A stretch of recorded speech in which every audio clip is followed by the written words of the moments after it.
All hail the power of Jesus' name. Let angels prostrate fall.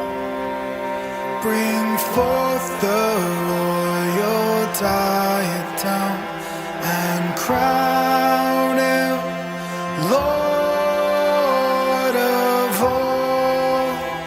Bring forth the royal diadem and crown him Lord of all.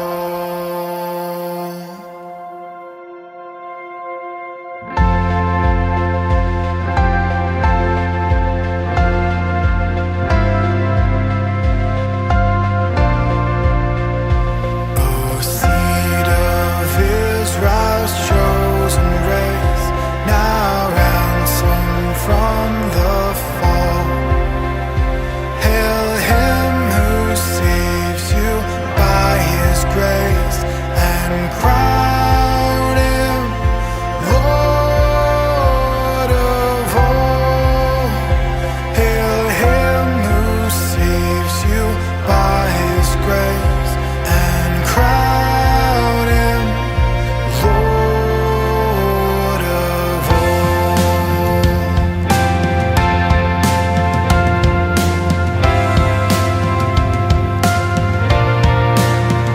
Sinners whose love can never forget the wormwood and the gall. Go spread your trophies at his feet and crown him Lord of all. Go spread your trophies at his feet and crown him Lord of all.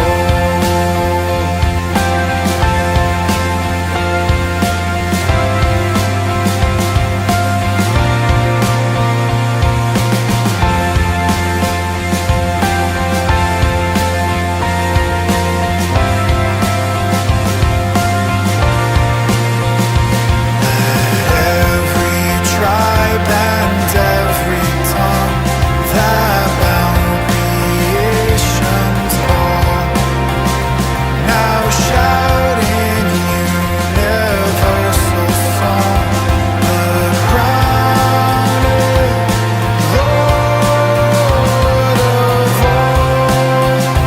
Now shout in universal song, the crown is Lord of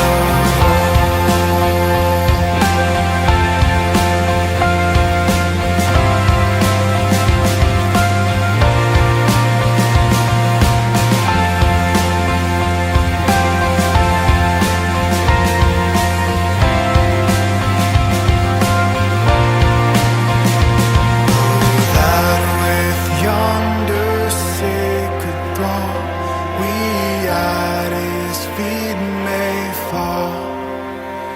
We'll join the everlasting song and crown him Lord of all. We'll join the everlasting song and crown him Lord of all.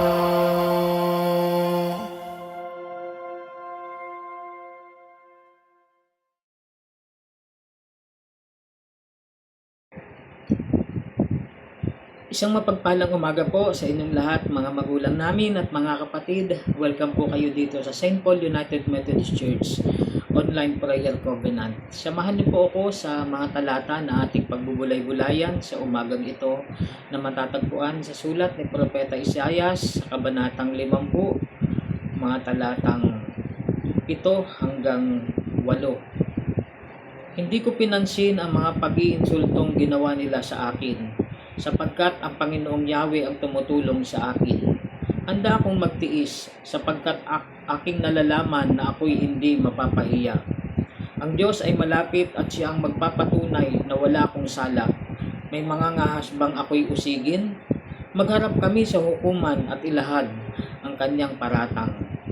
Marami pa po itong mga talatang ito, pero ito lang pong ilang talatang 7 at 8 ang ating pagbubulay-bulayan. Bagamat ang talatang ito ay tumutukoy doon sa magdurusang lingkod ni Yahweh. Maaaring propesiya ito sa darating na lingkod ng Diyos na magdurusa at maraming mga paratang na ipaparatang sa Kanya. At maaaring may kinalaman din ito sa ating Panginoong Jesucristo. Naranasan nyo na po ba ang kayo ay paratangan? Naranasan nyo na po ba na kayo ay pagbintangan sa kasalanan o pagkakamali na alam ninyo sa sarili ninyo ay hindi ninyo nagawa? Dito po sa talatang ito sa pamamagitan ni Propeta Isaias ay bagamat nakaranas o dumaranas ng pagpaparatang itong sumulat na ito na maaaring may koneksyon sa darating na magdurusang lingkod ng Diyos. Bagamat ito po ay propesiya, subalit ito po ay mangyayari o nangyari na nga. Marami pong mga tao ang dumaranas na pinaparatangan po sila, lalo na kung gusto silang akusahan ng hindi po naman nila ginawa dahil gusto po silang ipakulong, gusto silang maparusahan, kaya po dumaranas sila ng pag-aakusa ng mga kasinungalingan at ng pagtatrato ng laban sa kanila. At ang Panginoong Hesus po ay hindi po nakaligtas sa ganoong paratang sa Kanya. Dumating po doon sa sitwasyon maging sa Ebanghelyo na ang Panginoon ay pinagbibintangan nila ng kung ano-ano.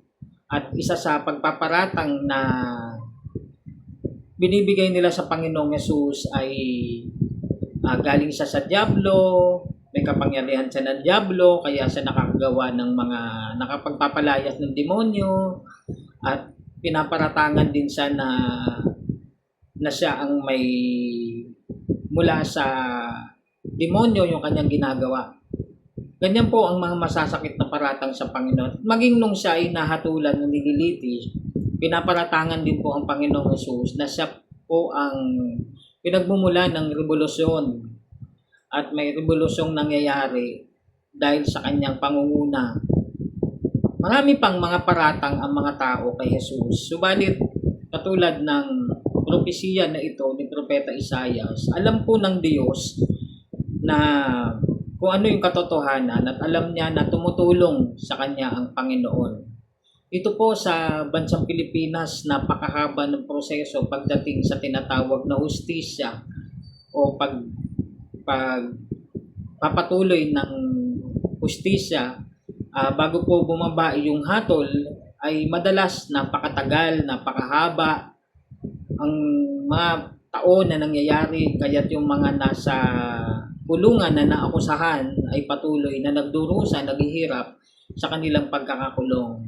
Napakahirap na kalagayan maging sa dito po sa lipunan na ating kinabibilangan.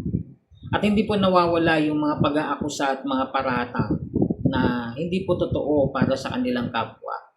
Maakusahan lamang o maparusahan lamang ang mga hindi naman totoo o tunay na nagkasala. Pero kung nangyari po sa Panginoong Hesus, kahit na po siya ay naparusahan, tinanggap niya yung parusa po na iyon hanggang kanyang kamatayan. At siya pa rin ang daan, ang katotohanan at ang buhay. Ang Panginoong Hesus pa rin ang katotohanan kahit na dumanas siya ng mga pag-aakusa o paratang sa kanya ng kung ano-ano. Kung sino siya at ano ang kanyang ginagawa. Tayo man mga kapatid, hindi rin tayo ligtas sa mga paratang at maakusa ng iba sa kung ano yung katotohanan na ating ginagawa. Pero ipagpasa Diyos at ipagkatiwala natin sa Diyos yung pag-aakusa ng kapwa at hayaan natin ang Diyos ang nakakakita, ang humatol, ang patuloy na maging judge pa din sa pag-aakusang ginagawa nila. Dumaranas yun ay ang Diyos ang makatarungang hukom sa buhay mo sa lahat ng panahon. Sa pangalan ng Ama, ng Anak, ng Banal na Espiritu. Amen. Tayo po ay manalangin.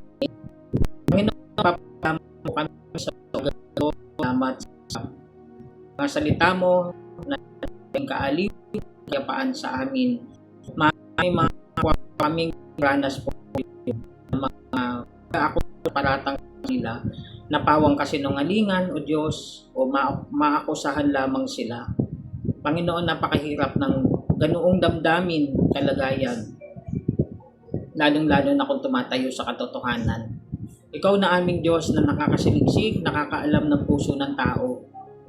Patuloy o Diyos na maghari, mangyari pa rin ang katotohanan at ang katarungan sa mga taong nakakaranas nito at maging sa bansang ito, Panginoon. Patuloy na maghari at mangyari ang katotohanan at ang hustisya o Diyos. Pinagpapala ka namin sa umagang ito, dalangin po namin ang iyong pagsama, pag-agapay, pangunguna sa amin sa maghapon. Dalangin po namin ang lahat ng ito, Ama, sa tanging pangalan ng inyong anak na si Jesus, na aming Panginoon tagapagligtas. Amen.